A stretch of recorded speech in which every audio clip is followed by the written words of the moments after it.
I'll show you how to easily fix the Ripple Delete error in Adobe Premiere Pro. As you can see, Ripple Delete isn't working for me right now. No matter how I position my clips, it just won't work.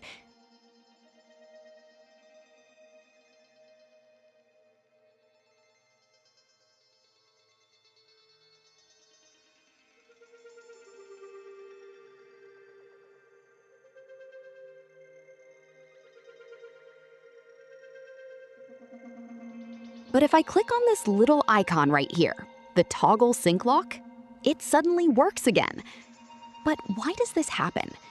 In my case, I have a main audio track sitting between the video and audio tracks of my clips. That track blocks the edit because it has no space to shift or delete. By disabling or adjusting the sync lock, Premiere can move everything freely again. I hope this video helped, and I'll see you in the next one.